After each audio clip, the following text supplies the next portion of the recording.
ቀብለሁ ከውዱኡ በፊት ወይ እስቲንጃ ያደርጋል ወይም እስቲጅማር ያደርጋል። እስቲንጃ ማለት በውሃ የመጽዳት ስነ ስርዓት ነው። ሽንቱንም ይሁን ከኋላ የወጣውን ቆሻሻ በውሃ የማጽዳቱ ተግባር ምን ይባላል? እስቲንጃ ይባላል። ውሃን ለመጠቀም ከፈራ በቅዝቃዜው ምክንያት ወይ ቁስል ካለበት ወይ ደግሞ ውሃ ካልተገኘስ እስቲጅማር ያደርጋል በውሃ ምትክ። እስቲጅማር ደግሞ ድንጋይን ሊተኩ በሚችሉ ነገሮች ቦታውን የማጽዳት ተግባር ነው። ሶፍት ሊሆን ይችላል፣ ወረቀት ሊሆን ይችላል፣ ቅጠልም ሊሆን ይችላል። ብቻ ያንን ቦታ ማጽዳት አለበት፣ ከፊት የሽንቱንም ይሁን ከኋላ የቆሻሻውን ማለት ነው። ያ ምንድነው? እስቲጅማር ነው። አንዳንድ ጊዜም እስቲንጃ የሚለው ቃል እስቲጅማር ለሚለውም ያገለግላል ለሁለቱ። እስቲጅማር ግን ለብቻው ድንጋይንና እሱን ሊተካ በሚችል ነገር የመጽዳት ስነ ስርዓት ነው። ብዙ ጊዜ ምን እናደርጋለን? መንገድ ላይ ሃይዌይ እንወጣና ሽንት ይዘናል። መኪናችንን አንድ ጥግ እናቆምና ወርደን እንሸናለን። በ3 ሶፍት ወይ በ5 እናደራርቅና አስነስተን ሄደን መስጊድ ስንደርስ ቆይ ጧሃራ ጧሃራ አላረኩም ብለን ሽንት ቤት እንሄዳለን። ለምን? ጧሃራማ አድርገናል፣ አለቀ እኮ በቃ። ውሃ የሚሰራውን ስራ መንገድ ላይ የቆምን ጊዜ ሶፍቱ እኮ ሰርቶታል። ስለዚህ ያን ቦታ ስለተካ ቀጥታ ውዱ ማድረግ ይችላል። ምናልባት ሰውየው በራሱ ልምድ ስለሌለው በሶፍት ወይ በድንጋይ ወይ በቅጠል ቦታውን ካደራረቀ በኋላ ተመልሶ መስጊድ ወይ የሆነ ካፌ ወይም ሆቴል ላይ ሽንት ቤት ገብቶ እንደገና ጧሃራ ራሱን ባያስቸግር ላድርግ ቢል ተከልክሏል ሳይሆን የቅድሙ እስቲጅማሩ በራሱ በቂ ነው። የውሃን ቦታ ተክቷል።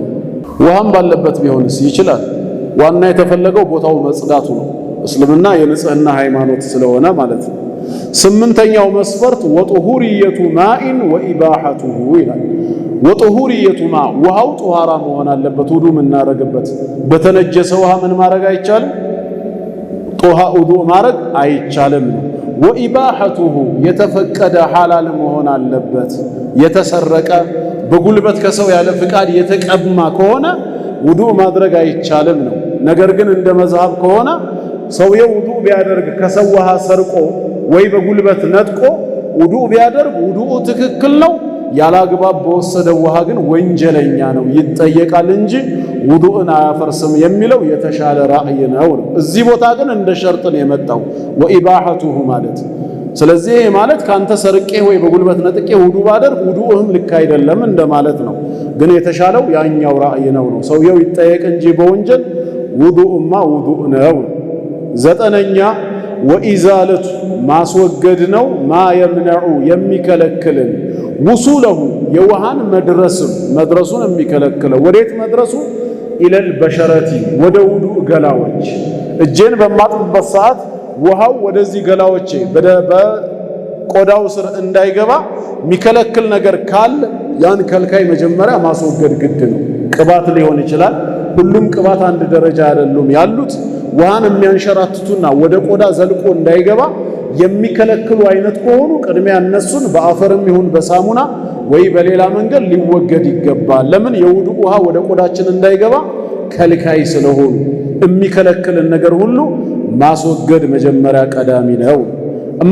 ግን ቅባቱ ውሃን ወደ ቆዳ እንዲገባ ማይከለክለው አይነት ከሆነ ችግር የለውም።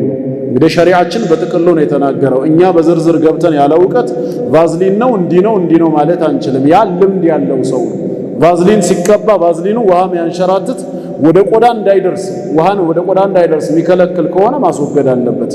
ካልከለከለ ግን ችግር የለውም። 10ኛና የመጨረሻ ወድኹሉ መግባቱ ነው። ወቅት ሰላት የሰላት ወቅት ሳይገባ ውዱ ማድረግ አይቻልም ማለት ነው። ለማን? ወድኹሉ ወቅት ሰላት ፊ ሐቅ መን ሐደሱሁ ዳኢሙን የሱ ሐደሱ ዳኢም የሆነ ዘውታሪ አውት ኦፍ ኮንትሮል ነው፣ ከሱ ቁጥጥር ውጪ የሆነ ይሄ ሰለስ በሽታ የሚባል አለ። ሽንቱንም የአየር ትቦውን መቆጣጠር የማይችል ሰው አለ፣ በሆነ ሰዓት ዝም ብሎ የሚመጣበት። ለእንደዚህ አይነቱ ሰው አንዱ የውዱእ መስፈርቱ መቼ ነው? ሰላቱ ወቅቱ ከገባ በኋላ በብቻው የሚሰግድ ከሆነ ወይም ደግሞ ኢቃም ሊባል ሲል በጀማዓ የሚሰግድ ከሆነ ኢቃም ሊባል ሲል ቶሎ ውዱእ አድርጎ ይግባ ነው። ለምን? በቀጣዩ ባለው ደግሞ ምን ይሆናል ማለት ነው? ቢያንስ ሰላቱን ሰግዶ በጧሃራ ይጨርሳል። ድንገት ውዱእ ካረገ በኋላ እየገባ ወይ ሰላት ላይ እያለ ያ አየር ቢያመልጠው ወይ ሽንቱ ቢወጣው ችግር የለውም። በቃ ሰላቱን መስገድ አለበት ነው። ባይሆን የዚህ ሰው ውዱእ መቼ ነው? ወቅቱ ከገባ በኋላ ነው። ጠዋት 4 ሰዓት 5 ሰዓት ላይ ውዱእ አድርጎ ዙሁር እሰግዳለሁ ማለት የለበትም። ለምን? ከራሱ ቁጥጥር